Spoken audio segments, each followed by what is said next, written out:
The sound of the hallway was a dull roar, lockers slamming, sneakers squeaking on the floor, bursts of laughter echoing through the crowd. Ethan kept his head down as he walked, clutching his books to his chest like a shield. He had learned long ago that if you made yourself small enough, maybe the world would forget you existed. But some people didn't forget. A sudden shove sent his books flying to the floor.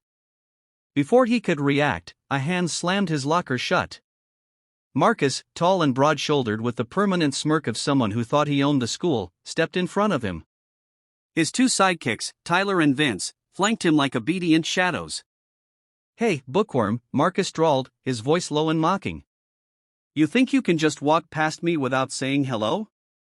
Ethan opened his mouth, but before he could answer, Marcus's hand shot forward, wrapping around his neck.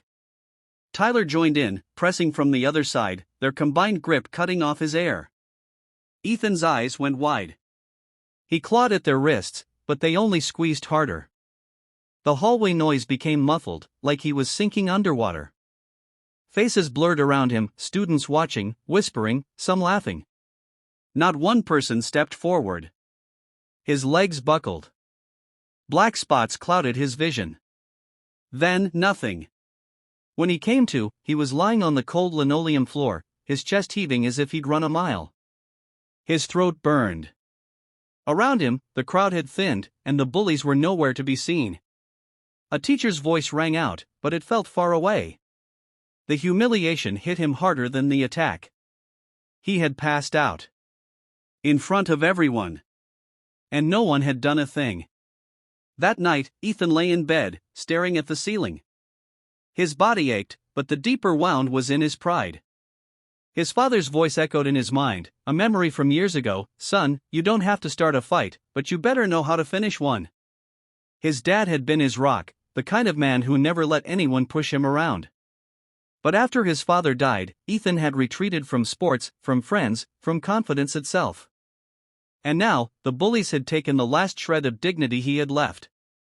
But something inside him shifted. The fear was still there, yes, but it burned alongside something stronger. Anger. Determination. The next morning, Ethan woke earlier than usual. He didn't go straight to school. Instead, he went to the garage, where a dusty punching bag still hung from the ceiling, a leftover from the days his dad used to train him.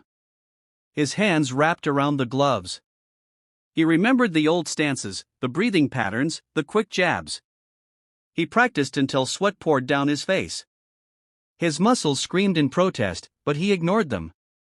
That night, he watched videos on self-defense and martial arts counters, studying how to use an opponent's strength against them. Over and over, he visualized the moment, the bullies coming at him, and him turning the tables. By the time he walked into school the next day, his body was tired but his mind was sharper than it had been in months. Lunchtime came, and with it, the inevitable confrontation. Marcus spotted him from across the cafeteria and grinned, nudging Tyler and Vince. "Watch this," he said. They swaggered over, the crowd's attention following them like a magnet. "You back for round two?" Marcus mocked, shoving Ethan's tray to the floor. Food splattered across the tiles. The cafeteria fell silent. But Ethan didn't bend down. He didn't back away. Instead, he stood tall, looking Marcus dead in the eyes. Marcus reached for his collar, but Ethan was ready. With a swift move, he sidestepped, grabbing Marcus's arm and twisting it into a lock. Marcus's smug grin twisted into a grimace of pain. Tyler lunged at him, but Ethan ducked low, sweeping Tyler's leg from under him. Tyler hit the floor with a loud thud. Vince hesitated, his fists half raised, but Ethan's stare was enough to make him take a step back. Gasps erupted around them. The room buzzed with disbelief. Ethan released Marcus only after a few seconds, enough time for everyone to see who had control now. Leaning in close so only Marcus could hear, Ethan whispered, "You ever touch me again, I won't be this nice." Marcus didn't respond.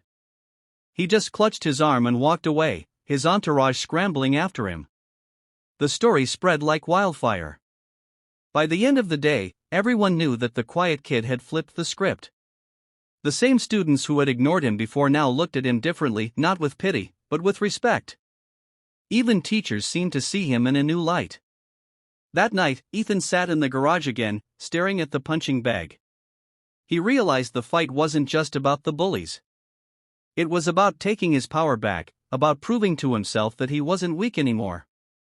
His dad had been right, he hadn't started the fight. But he had finished it.